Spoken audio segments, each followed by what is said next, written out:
Welcome to the Commentary Magazine Daily Podcast. Today is Thursday, June 18th, 2026.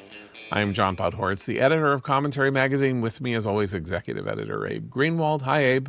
Hi, John. Senior editor Seth Mandel. Hi, Seth. Hi, John. And joining us today, free expression Wall Street Journal columnist and honcho at the American Enterprise Institute and commentary longtime friend Matthew Continetti. Hi, Matt. Hi, John. So, Matt, today is not only we're not only going to talk about the ongoing capitulation to Iran, but a very interesting event in American cultural history: the opening of the Obama Presidential Center on the south side of Chicago, which is not a presidential library. No. It is a presidential center, 4 buildings connected to provide us with the context of the life, times, history, and mythology of one Barack Hussein Obama, planned, designed, and executed by one Barack Hussein Obama. You have some thoughts about this building, which has come to be known as the Obamalisk. Yes. Well, I have fewer thoughts on the building, which I know you have thoughts on, than I do on the man to whom it is dedicated, Barack Obama. And this is an occasion, it seems to me, to revisit Obama's legacy, which in my view is a legacy of woe. And I wrote about this in the pages of my newspaper, the Wall Street Journal, yesterday.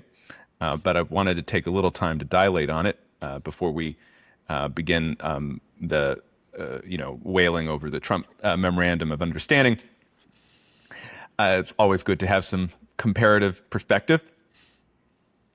So Obama, of course, entered American life in 2004 with his "There's no red America, there's no blue America" speech. So it's been now 22 years as Barack Obama as a presidential figure.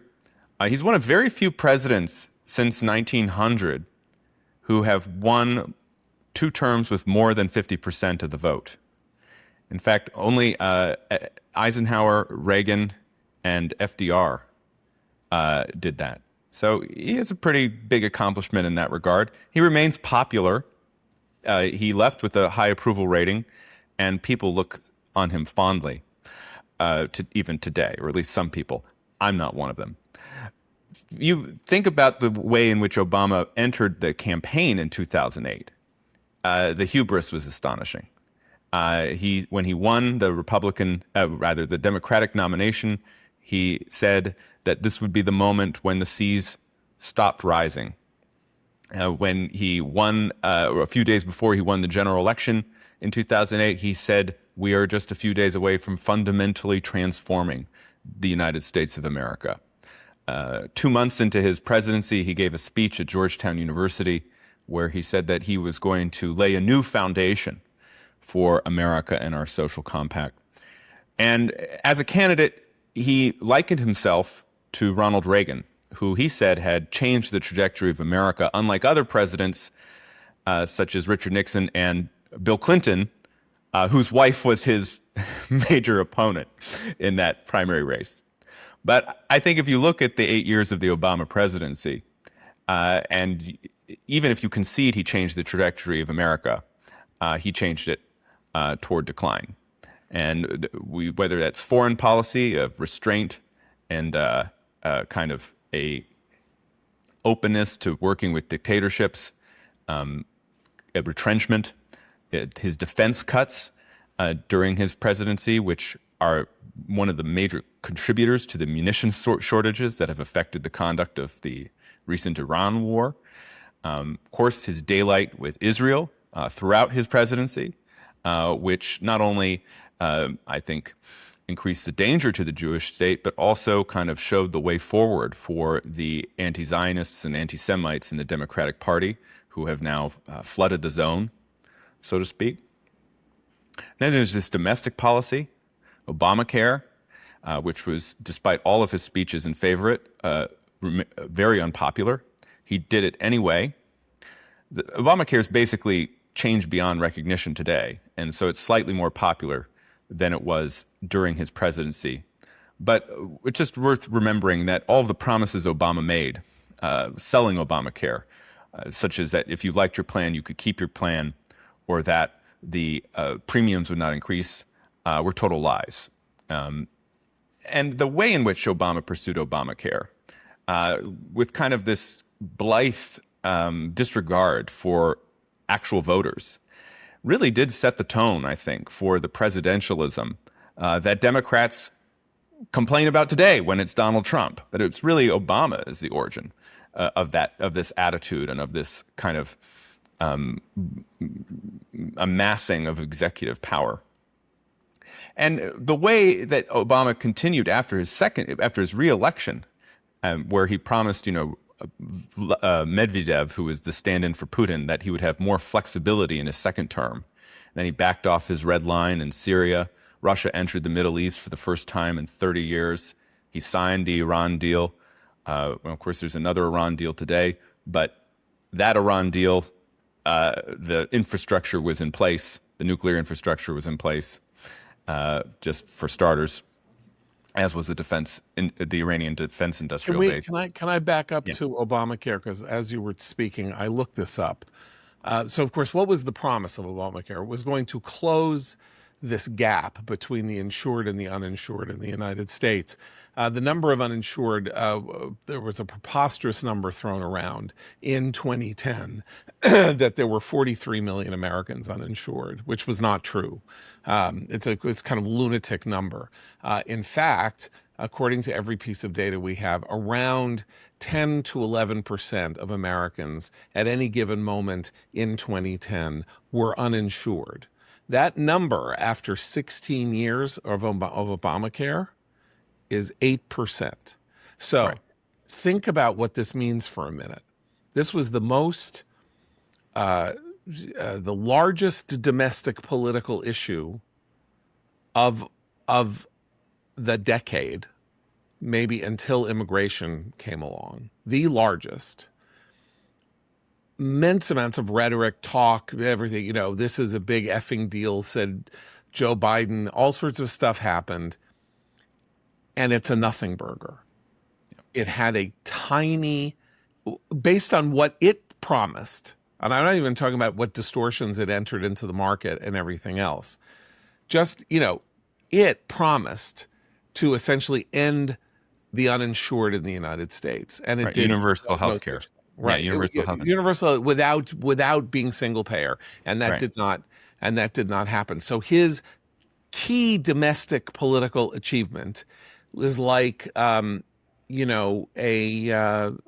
piece of fireworks that didn't really open, or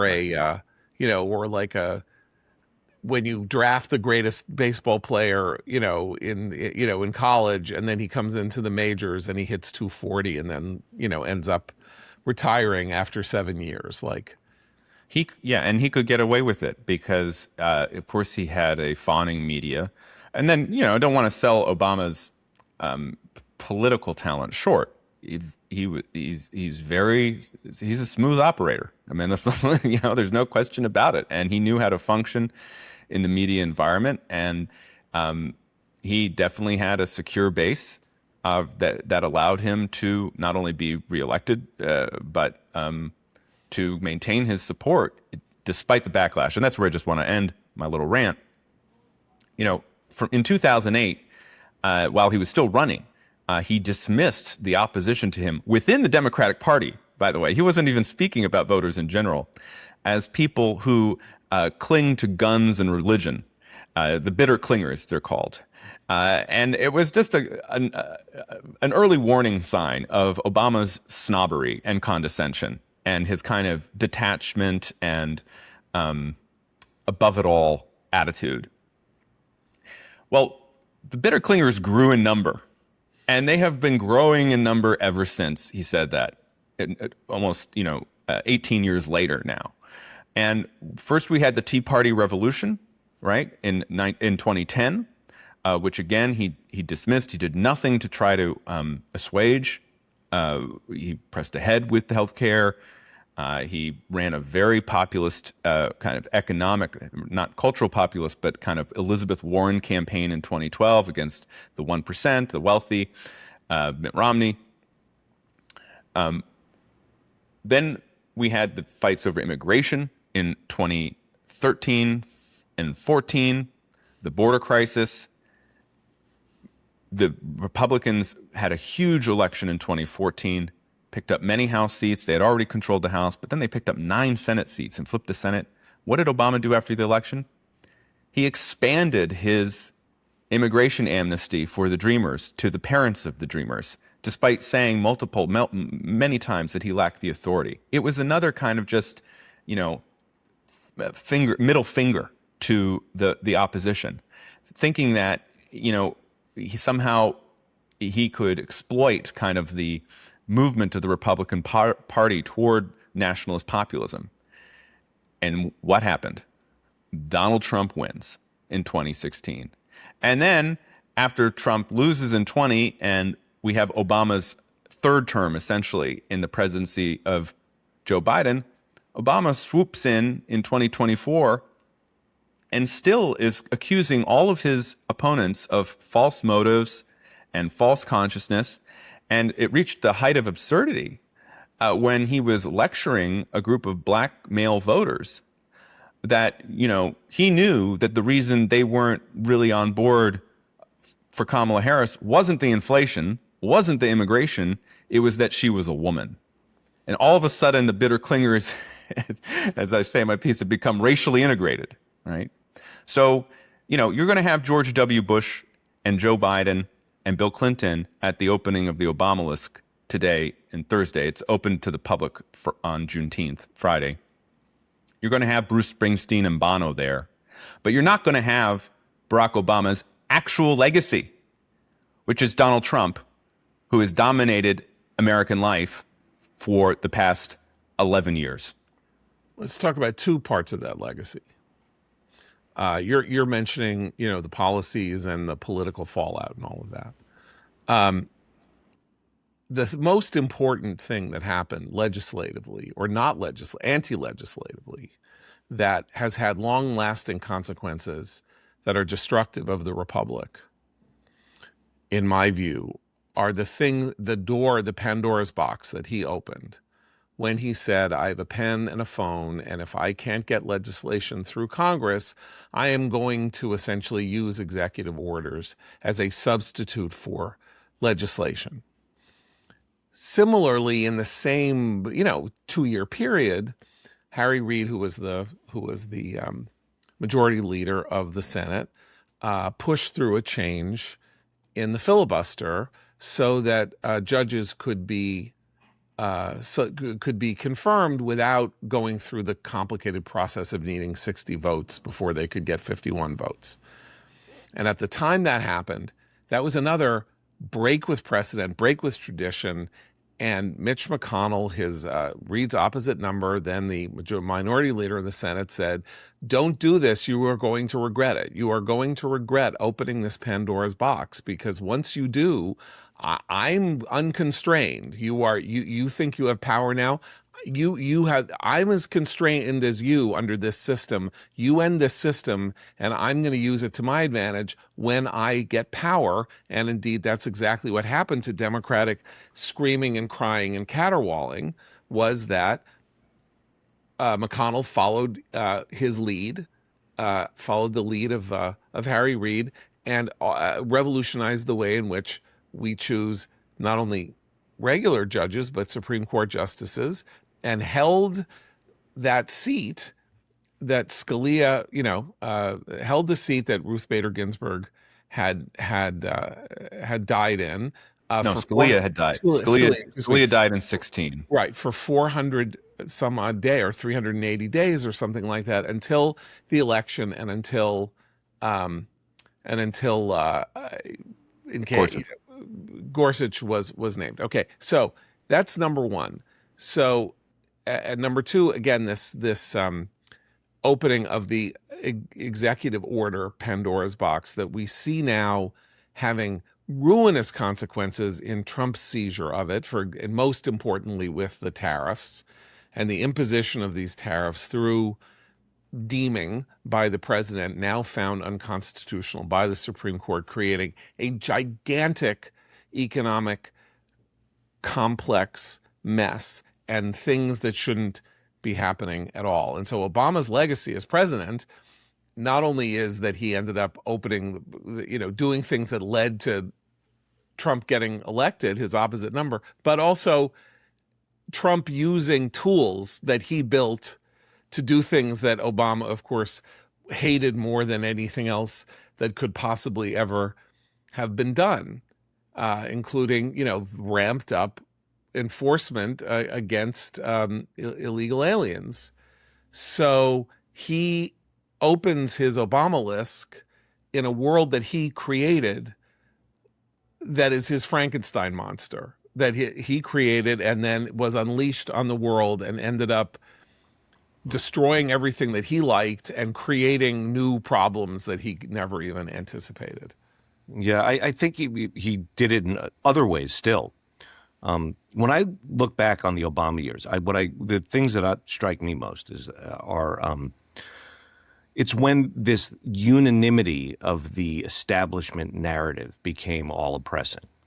Everything Obama said about a given policy, whether it was Iran or Israel or Obamacare or immigration, became the unquestioned narrative. And if you questioned it, you were a crank or a racist or something.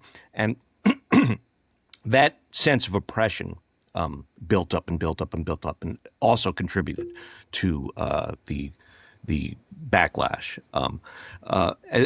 That plus Obama brought this infusion of radical players and networks, pulling from academia and NGOs into our politics, into our legitimate institutional politics in a way that hadn't been done before. And they stayed there. And I think these two things came together, the unanimity of the message and this radicalism, to frame, in this framing of our country, that we had to understand as our country in a certain way that people just grew thoroughly sick of. And we live now in both the backlash to it and the remnants of it. Yeah, no, that's interesting. One thing I didn't mention in my piece was Obama's political instincts were good for Obama, but they were terrible for the Democratic Party. And there was a fantastic essay in a magazine called Commentary, co-authored by John Podhoretz and Noah Rothman, these two writers, who tracked the demolition of the Democratic Party under Barack Obama. Not just losing first the House and then the Senate by considerable margins, during those 8 years, but it was during Obama's tenure that Republicans gained a majority of governors' mansions, and even more significantly, they gained a huge number of state legislatures and just state legislative seats. And so Obama's, and you could. Maybe that will happen with Trump by the end of his second term, but it was just a terrible track record, and Obama's kind of tin ear for politics, which again he was immune to the consequences of personally, but that doesn't mean others were not. It also extended to the presidential realm. I just want to say, there was a moment in 2016 when Obama had a choice. He could have said to his vice president, Joe Biden, "You know what, Joe? I know you've been wanting to do this your entire life. Now is the time to run." Rather than do that, he said, "Joe, it's Hillary's turn." And guess what happened? You had the two most disliked candidates in American presidential history, Hillary Clinton going against Donald Trump. But at the end of an 8-year presidential tenure, everyone, the bias is toward change. And so the person that they felt at least represented change won the Electoral College and won the election. In retrospect, that may have been one of Obama's worst political choices, because there is only one person who has defeated Donald Trump, and that's Joe Biden. And a Joe Biden in 16 would have been a much more healthier and stronger candidate than a Joe Biden in 2020, much less the Joe Biden in 2024. And that gets the second, I think, huge political error that Obama made in presidential politics. Part A is Obama did not exercise, it seems to me, the influence he could have to force Biden not to run for a second term. After those midterm elections in 2022, which went better for Democrats than expected, there was a moment where Obama, just as he had intervened in the 2020 primaries, could have gone to his former vice president and say, Joe, for the good of the party, it's time to have an open primary and see what can happen. Harris can run in that primary. Maybe she'll win, maybe she won't, but let's just have it. He did not do that. Now, I don't know whether he was pressuring behind the scenes, maybe, but clearly it was not enough because Joe Biden decided to run, and like some high-pressure system offshore, just kept the weather pattern in stable so that he was the incumbent. And then when Biden was exposed to the world as the farce that he was in that presidential debate, and then subsequently a couple weeks later withdrew from the presidential race. First time that had happened since 1968, that an incumbent withdraws from his reelection. Obama and his spouse, Michelle Obama, quickly endorsed Kamala Harris. And I know, the logistics of setting up a primary or a mini primary with 107 days left to go before the election were very hard. There probably, in the real world, very few options. But Obama didn't have to do it that quickly. And that gave the Democrats Kamala Harris, who I think practically every Democrat now, especially after they've had a few drinks, will admit was not the best choice to face Donald Trump in 2024. I want to say a couple things about the Obama-Biden relationship and Hillary and what it said about the Democrats and the Democratic Party. First of all, I have to take my victory lap because on July 5th, 2015, I wrote a column in the New York Post, and the headline is, "It's time for Joe Biden to jump into the 2016 race." And these were all points that I made, which is that, voters were attracted to Trump's, to the idea that, Trump connected with the working class and all that. And Joe from Scranton may have been an act, as I say in the piece, but it was an act that was believed and it worked. Democratic voters and far and wide American voters, they didn't see Joe Biden throughout his career as a plausible president. But for this particular moment, he was the guy that fit what voters seemed to be looking for. The other thing is that it has a lot to do with, I think that the ramifications of that, of Obama choosing Hillary over Biden, also had a lot to do with what we think of Biden, because the Joe Biden in 2015, 2016 was in much better shape than the Joe Biden of 2020. It doesn't sound like it's that far apart in history, but we all remember that Biden, while he was in office as vice president, still had the spring in his step that he always had. He went through terrible tragedies, and he deteriorated after that, and there's no way to know what Joe Biden would have really been like in January of 2017 had he taken the oath of office. But our opinion of Biden probably would be very different. The other thing is that I think Obama's constant opposition to Biden being his torchbearer led to a lot of Biden's refusal to listen to people around him when he was president and clearly couldn't do the job. Obama was trying to literally, at one point, physically shuffle him off the stage. We do remember that. But that was representative of the wider point that Obama was trying to do that. And I think the reaction from within Biden world, and especially from within Biden himself, was, well, for 8 years, he's been trying to shuffle me off the stage now. For 8 years, he's been telling people, I'm in no shape. I don't have the fitness for this. I can't be the guy. And I think for Biden, after a while, you just stop listening. It's not, there was no, Biden wasn't thinking, well, now I guess he has a point. There was no credibility, I guess is what I'm saying, on Obama. And I think Obama pushed Biden and the party in that direction. And the last thing I'll say is, it was also it was also an indication of what the left, the real progressive left, would think about Biden and why he isn't Obama, excuse me, why Obama isn't celebrated as a progressive hero. When he was in office, progressives now talk about, and they did at the time too, but the fact that they believe that his settlement with Wall Street after the financial crash of '08 and the follow-ons in '09, that he was too light on Wall Street, that he didn't send people to jail, that he let them get away with fines that they could easily afford, and that he didn't really go after Wall Street the way a progressive would have gone after Wall Street. And the Hillary stuff follows similar lines because Obama turned out to be a very establishment authority in the Democratic Party. Hillary Clinton with the establishment views, not the goofy Joe Biden who sits on women's laps in biker bars. He's not going to be the guy. It doesn't matter if he can connect with normal people. We're not interested in connecting with normal people. We're interested in the structure of the Democratic Party.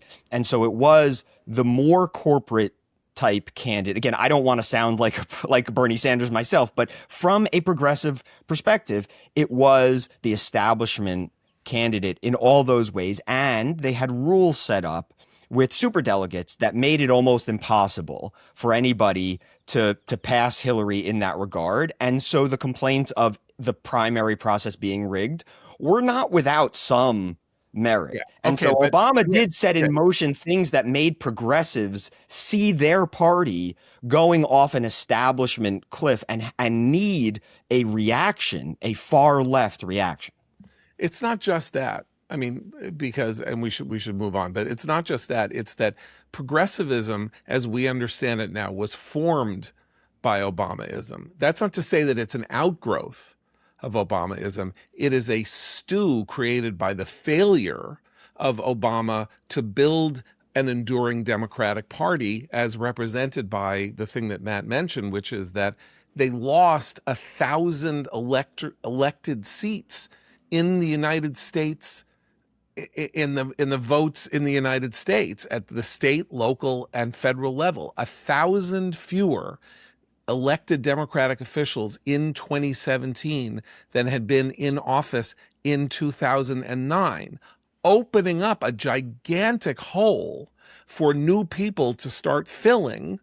And those new people were now in a newly radicalized atmosphere because the Republicans had chosen a radicalized candidate themselves. And the idea was you have to fight fire with fire. And all the concessions that progressives might have been making on the grounds that this is the way we can get mainstream success and get as much as we can on our side, that argument was no longer relevant or active. And I know we want to move on, but I just want to add to that. It's, with Obama, too, you had this change in the Democratic Party from the kind of classic Democratic Party nationalism, we're the party of the working people, we're a rainbow coalition, but we're all Americans, to, on one level, post-nationalism, right? Obama declaring himself a citizen of the world, Obama's speech in Berlin as a candidate,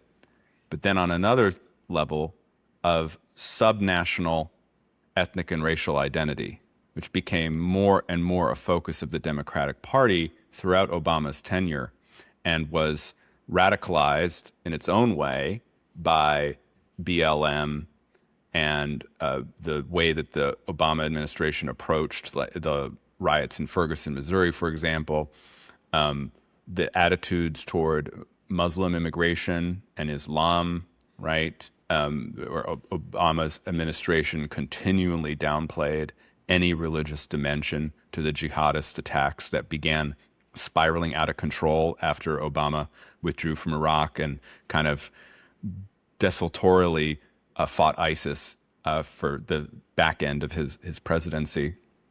And so that part of the Democratic Party and that part of progressivism remains, but now it's even become more radicalized, and it's turned into the Democratic Socialist of America Party, right? So, and always, I blame Obama, and I rest my case. Okay, just to complete here, I just want to quote from Michael J. Lewis, longtime commentary contributor who is the architecture critic of the Wall Street Journal, in his review of the Obama Presidential Center. Remember, not a library, right? Not a library. If you've ever been to the library is digital. It's the first digital library. And the papers are in Washington. Yes, but you can access them online. Yes, okay. Here is what he quotes one of the architects as saying, he wanted his design to be embraced by living Americans. This is their Washington monument, he said, and this is Michael writing. But that sublime monument was raised by a grateful nation decades after that president's death, as were those to Lincoln and Jefferson. This is a vanity project, and although it slipped in under the radar in the guise of that most innocuous of architectural objects, the presidential library, it turned into something that would be recognized by Cheops, Trajan, and even Ozymandias himself. It is a living memorial. It is a memorial to a living person. Yeah, it is Obama creating his own Godhead.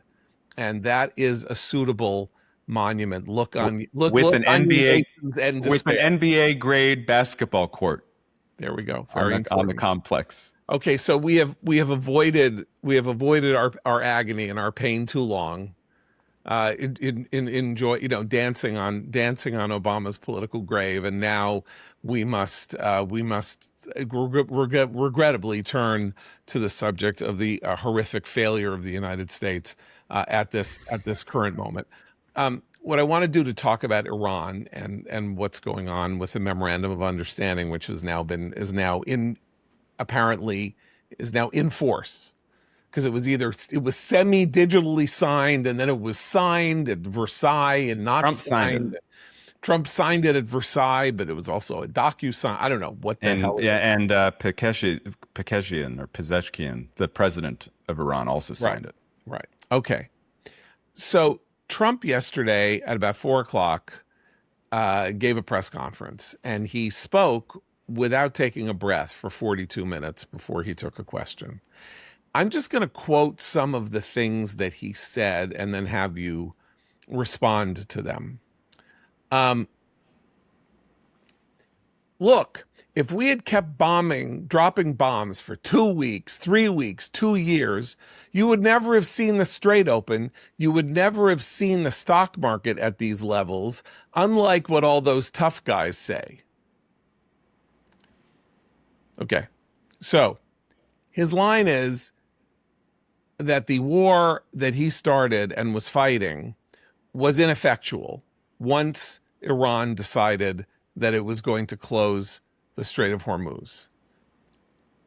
Okay, is this really? Then he says later, if they don't abide by the rules of, or the memorandum of understanding, various other things, we'll just go back and bomb them again.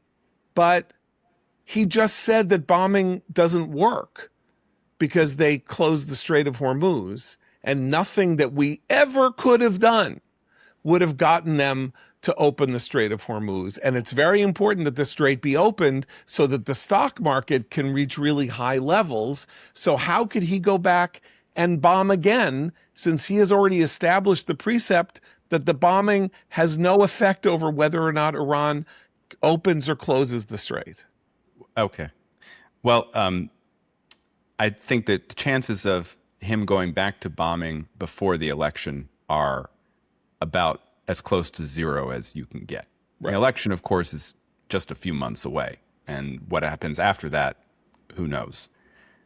Two, with Trump, of course, the madman theory of international relations always applies. And you really don't know what he would do. And he remains the only president since the Islamic Revolution to attack Iran directly and to destroy Iran's nuclear infrastructure. Right. But he But also I think- remains, yes, go Yeah, ahead. but I think that what you're getting at is this straight. I think Trump was very blunt here. This MOU is a de-escalation agreement to open the Strait of Hormuz. Trump gains economic benefit in that oil is already below 80%. That's Brent crude, which is usually higher than U.S. oil. As he said, the stock market is going up and gas prices are going down. That economic benefit could result in political benefit for Trump, okay, and the Republican Party in the midterm election. And the Iranians get benefits. They get economic benefits, and they get regime security, which is above all what they want. Why did we get into this place? We got into this place, it's clear, he just said it, you just quoted him. He was not willing to step up the escalatory ladder. He was not willing to force open the Strait of Hormuz through military means. And interestingly enough, they were conducting the kind of shadow Project Freedom throughout the blockade. And many ships were getting through, escorted or protected by our naval and air assets, but not enough to get back to the pre-war traffic and not enough to generate the economic and potential political benefits. Okay, so let me quote him again. Later on in the press. He said, "You're right, Matt," because he said the blockade was working beautifully. The blockade was more powerful than the bombs. We have tremendous leverage. So the blockade was working. Yes. So now we don't have the blockade. But it was not, but I think he went on to say it was not sustainable because, do you have the Herbert Hoover quote? Yes. Ready? Because, okay, read that one. Hold on. There were two. He mentioned Herbert Hoover twice, once at the beginning and once at the I feel end. like I'm one of those ASL Amazing interpreters that kind of stand next to the speaker. It's you read it and I'll interpret for the audience. Yeah, hold on. I'm trying to find the Hoover quote. Where did it Could go? you act it out, Matt? I don't have the skills. Look, you didn't want your favorite president to be Herbert Hoover. Right. And then he said, the one president I did not want to be the late, great Herbert Hoover. Now, this is funny because his policy last year, domestically and in terms of how we were supposed to handle the world, was a Herbert Hoover policy, which was tariffing the planet. Herbert Hoover never bombed. That way he did sign the Smoot-Hawley tariff into law, yeah. Yeah. And Herbert Hoover never bombed anybody. Herbert Hoover didn't lose a war. Herbert Hoover went in, he's saying, disarmed. If I had kept going, there would have been a massive depression. You know what I love about this? I don't love this quote, but I'm just saying what's fascinating about this quote is, you know which other president said he wasn't going to be another Herbert Hoover? George W. Bush, who in his speech announcing the TARP said in order to prevent a depression, he had to violate his capitalist principles. And I heard the echo of George W. when Trump said, look, I'm not going to be a Hoover. But why is Trump saying it? He's saying because the major oil firms came to him, we know, and said, we don't understand why the price of oil is lower than we expected because we're going to run out of inventory pretty soon. And then it's going to spike. I will say personally, I actually am skeptical of that claim because it was remarkable what was happening. Various things were happening. China was pulling back on its oil consumption. We were getting some of the tankers through, as I said, in the Shadow Project Freedom. There was a lot of rerouting of oil through the pipelines. And then, of course, as we now know, Iran was still being able to sell some oil through other channels as well. So I even though I can sit here and say I don't really believe what the majors were saying, if you're the president of the United States, it's harder to do, right? And so, yes, the blockade was working. The question was the blockade economically and politically sustainable. Trump decided it was not, and because he was not able to go up the escalatory ladder and perform the type of military operations that I supported to open the strait and to deny the Iranians the blockade weapon, he was compelled to enter this negotiation. Okay, Abe. But can I just I just want to say what strikes me about this speech. I mean, but this part of it, he's out there saying, "Okay, they had us licked," which I think is a terrible thing for an American president to say, and it's also letting everyone know that if Iran chooses to close off the strait at any time again in the future, there's nothing that this president is willing to do about it. He's saying the blockade is not sustainable and that any military action that he's willing to sign off on wouldn't change the circumstances. So he's sort of announcing that they have this tool going forward that we can't do anything about. But I will say this. Don't you believe this tool will be rapidly diminishing in power? Yeah, but he doesn't. The issue is not what we think. But forget about what Trump says for a second. But just the reality of it. Don't we all assume that the window created by this ceasefire will result in every single oil company, fertilizer company, state monopoly beginning plans and implementing plans to reroute traffic? Sure. Now that They already are. They already are, and they're going to continue it. So what my point is, there's a limited amount, but if they can reroute 20% of it, that's enormous. It doesn't replace the Strait of Hormuz, but it will make the Strait of Hormuz. It will make sure the Hormuz never closes again. 5 years from now, right? 5 years from now, Iran will no longer have a whip hand with the Strait of Hormuz. Maybe 5 years. It will just hurt less, is my point. Right. Okay. The problem with bringing that up in this context is, as Abe says, the Iranians know what his red line is, and his red line no longer exists, because unless they say, we're going to have a parade and roll out our nuclear weapon on our ballistic missile, that's his only red line left, is if they show that they have a nuclear weapon, because he's already said they can roll it out on a ballistic missile. They can. They can roll it out on a ballistic missile if they want. They just can't roll out. Yeah. The nuke is the problem, but the ballistic missiles suddenly are not a problem. That's a whole other. Okay, so here's what he said is, every time we said anything, hold on, where's this? I didn't want to see economic catastrophe. If you'd kept this going, notice, if you'd kept this going, anytime we talked about peace, the stock market shot up like a rocket. It's true. The stock market is more brilliant. Every time we said something amazing, it went up. And every time we said something like we're not going to settle, it went down.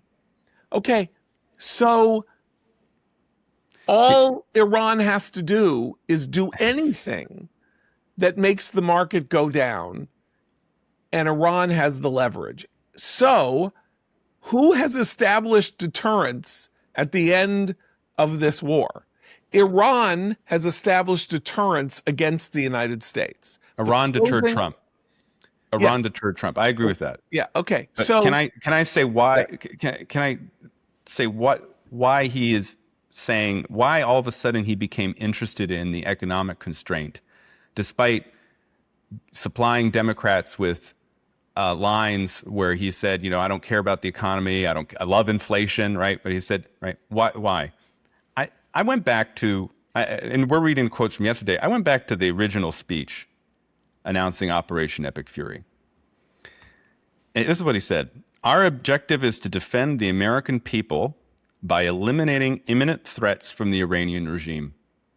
That included the missiles and missile launchers. Missile launchers more important than missiles. the Navy, the ability to fund the proxies, and the nuclear program. Now, I believe that Operation Epic Fury made progress in all four of those fronts. Not as much as I would have liked, but considerable progress. And then he ended this way. The hour of your freedom is at hand, addressing the Iranian people. When we are finished, take over your government. It will be yours to take. Let's see how you respond. The goal, Trump's goal, was never regime change, even though he's since bragged that he accomplished regime change. Trump's goal was eliminating Iran's ability to menace the region and the world. Then he left it open that regime change is a possibility. Let's see how you respond. And well, the ceasefire's in effect now, but the Iranians people have not come to the streets. 32,000 of them were just murdered by their own government a few months ago. But that didn't happen. So once that failed, all of a sudden the stock market looks a lot more attractive, and the gas prices you want them to come down because the war at home is unpopular. Why is the war unpopular at home? And I want to add this too. This is another mistake that Trump made, I think, very early on. Trump failed to build a political coalition in support of this intervention. I wrote about Trump's war leadership for the Wall Street Journal about a month into the conflict. And I said what was unusual about it was that, unlike other war presidents, Trump didn't build up congressional support. Trump didn't build up international support. And Trump didn't consistently make the case to the American people. Now, he rejects all that because that's the way other presidents do it. But guess what? We're seeing the price of such rejection now, because the war was unpopular immediately. Congress was about to rebuke him on war powers. I mean, that vote in the Senate was crucial after, of course, he begins going after members of his own party, like Bill Cassidy. And then the allies didn't come through at various levels, whether it was just being kind of, the recalcitrant, cigarette-smoking French, or the actively anti-Western Spaniards. There were different levels, but they didn't come through. And and of course, he just rebukes them. So those mistakes piled up. And then there were other metrics of war leadership that I thought were important too. One was to define a political outcome. Now, what's interesting is I just said what he defined as the outcome, which was a military outcome, not a political one. The second metric of war leadership is, are you going to give your generals the commensurate amount of force necessary to achieve that outcome? Now, he did with going after the missiles and missile launchers, Navy, the defense industrial base, and the nuclear program, but he didn't do it with Project Freedom to open up the Strait, and he certainly didn't do it to actually set the conditions for regime collapse, because he was never interested in that. And then the third metric was, are you willing to keep fighting? He didn't do that. And the fourth was, can you connect this war to broader American ideals and principles? That's not his bailiwick. So we can just look at that and we can see that Trump as a war president came up short. Okay, some more quotes, because he's saying that the people, he creates this interlocutor at various points in the speech. I don't know who this person is. It's a stupid, you, John. It's you. It could be me, but it's not. It's a stupid person, according to him. And the stupid person says to him, "Please, sir, please keep dropping bombs." Those are the stupid people, okay? But here's the thing. What the stupid people don't understand is that Iran now has a new group of leaders.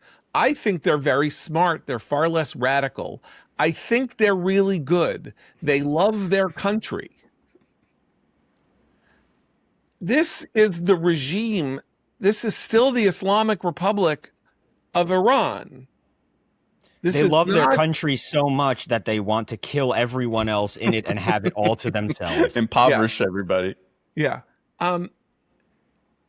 So he's saying that, so not to make this about me, really, but JD Vance was on Megyn Kelly's show, and the whole thing was about how I chicken hawk me and complaining that we wouldn't put boots on the ground because I don't understand, military sacrifice, and I just want us to warmonger and have boots on the ground or something like that. But I'm not the war planner.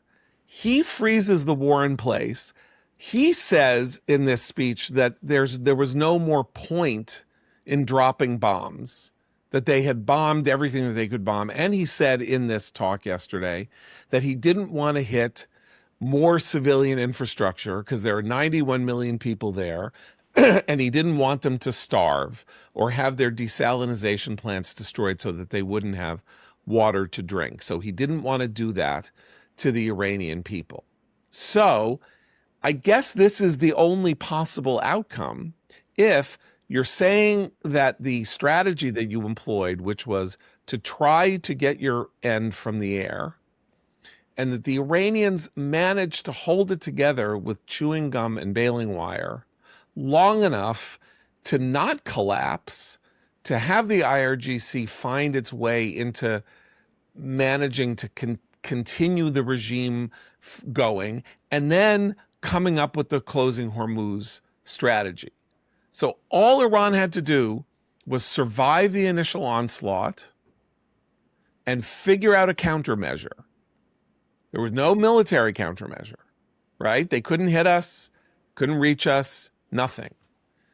So they closed the Strait of Hormuz. That's it. They closed the Strait of Hormuz. And he's saying, yep, well, you know what? Whew, that was a smart play. Wow, you punctured my balloon. That was the hole in my Death Star. You found the flaw in my plan. I had the machinery that was going to destroy your regime. But Luke Skywalker got into the little thing there, right, and managed to drop the little bomb in and blow the whole thing up. Now, if I'm reading this right as a sort of psychological matter, then yeah, he really shouldn't have gone to war at all, because the net result at the end of this, even though we've degraded their military capacity, we've degraded their missiles, we degraded their nuclear program and all of that, although we've done that in 2025, is countries now know that the most belligerent warmongering person that we've had in the presidency ever, practically, maybe Teddy Roosevelt, but ever, has about 6 weeks of it in him before he chokes. So who's going to come in later who's going to be tougher than him?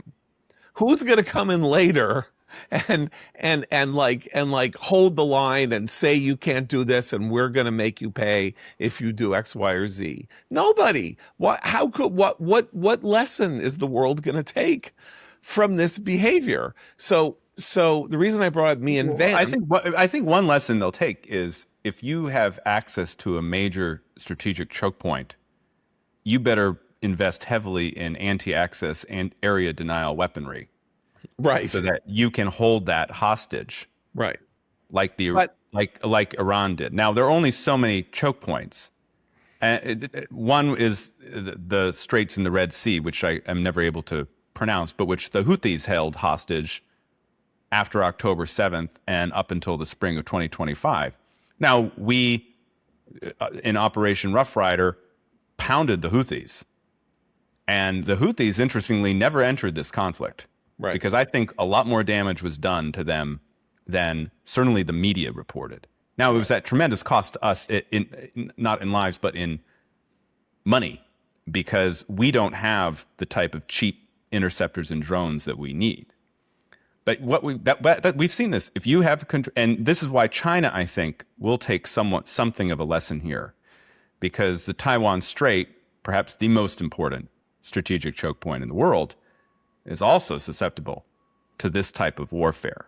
And so this is a major lesson of the conflict. Okay, so you said it makes another point though that Matt brings up though, which is that these proxies, it strengthens the proxies and it weakens. It's not just the Red Sea shipping route.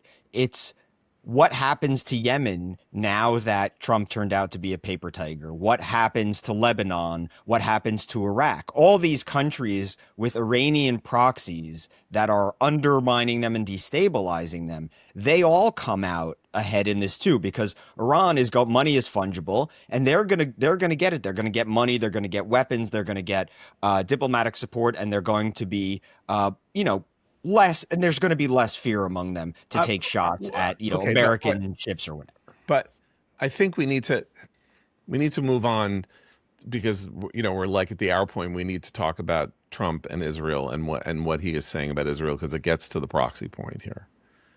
The Iranians insisted on putting Lebanon into the deal without Israel being a signatory. As of this morning, Prime Minister Netanyahu has said, we are not bound to the terms of this deal. They cannot be. Just yesterday or the day before yesterday, they're flying drones from Lebanon into Israel. Israel's entire posture toward Hezbollah is defensive.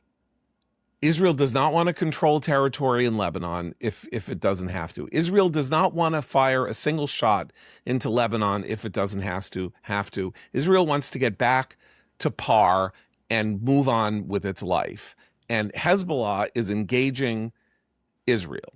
And Israel cannot allow that to happen, because Hezbollah is 5 miles from the Israeli border. And Trump is saying, Bibi's just knocking down apartment buildings willy-nilly. And, he's great. I love him. He's a great guy, but he's a little too passionate. And you know what? This is not good. And this is going to get worse and worse, because once the memorandum of understanding is signed, right, and then it's going to be, well, we're negotiating. It's 60 days worth of negotiation, so you can't judge how it's going until we hit the 60th day.